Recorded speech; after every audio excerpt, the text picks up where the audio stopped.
नमस्कार दोस्तों, मैं दुर्गेश सिंह यादव मऊ लोकल टीवी पर आपका स्वागत है। इस समय हमारी मौजूदगी लिटिल फ्लावर स्कूल में है और यहाँ पर एक बार फिर विद्यालय सीबीएसई का रिजल्ट आया है, फिर से चर्चा में है। यहाँ के छात्र और छात्राओं ने बेहतरीन सफलता अर्जित की है।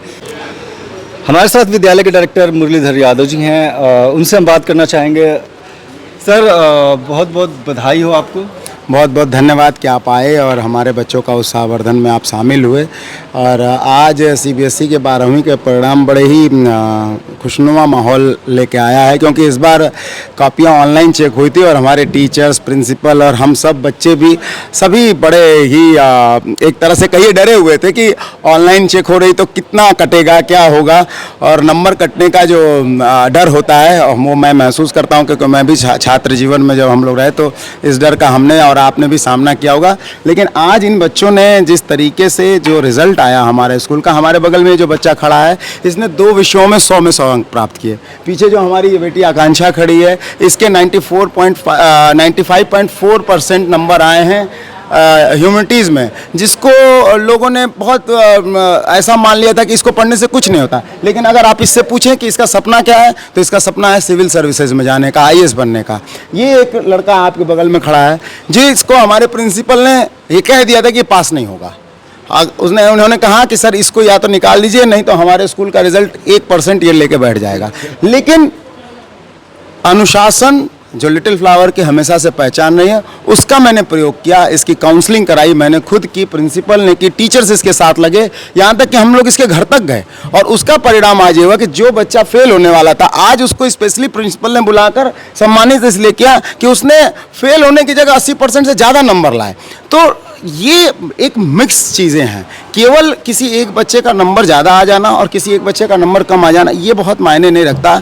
किसी एक बच्चे को आपने बहुत अच्छा करा लिया स्कूल में, ये मायने नहीं रखता। आपने ग्रास रूट पे क्या काम किया, आपने अपने अंतिम बैक बेंचर बच्चे के साथ किस तरीके से काम किया, वो मायने रखता है। और मैं बहुत बधाई देता हूँ अपने प्रिंसिपल को, जयसी जी को, केडिया मैडम को, कि हमेशा इन लोगों ने बैक बेंचर्स के साथ आगे जो बच्चे आगे की पंक्तियों में हैं, दोनों में जो समावेश बनाकर चलते हैं, उसका परिणाम है कि हम विगत कई वर्षों से 100% रिजल्ट दे रहे हैं। कभी भी हमारे बच्चों के रिजल्ट खराब नहीं हुए हैं। और हमेशा हमने रिजल्ट के कई भाग, कई फेज़ देखे हैं कि हमारे बच्चे 95+ में भी आते हैं, हमारे बच्चे 90+ में भी आते हैं, हमारे बच्चे 80+ में भी आते हैं, हमारे बच्चे 100 में 100 भी अपने विषयों में लाते हैं।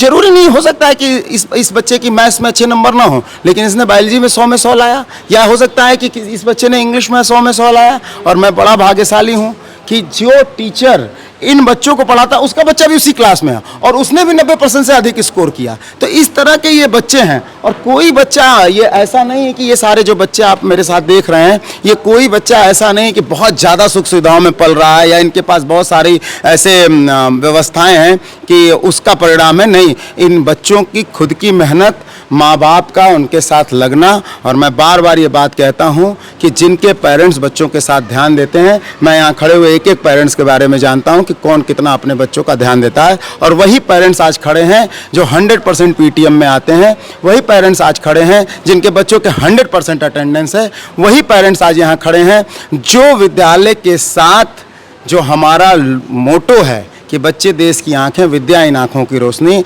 हम इन्हें अंधा नहीं होने देंगे। तो जो दीपक में जो दिया जो जलता है, उसके अंदर जो लौ है, वो ये बच्चों के अंदर का ज्ञान है।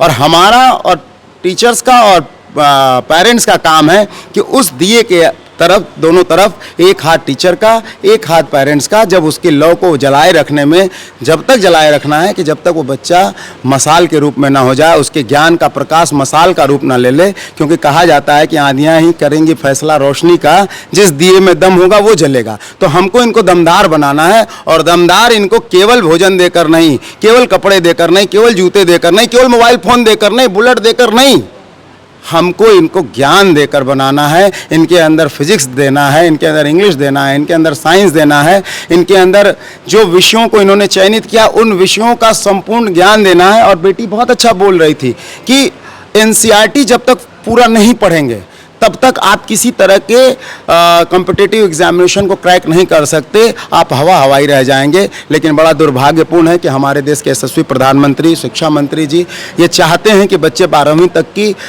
जो क्लासरूम एजुकेशन है उसमें रहें,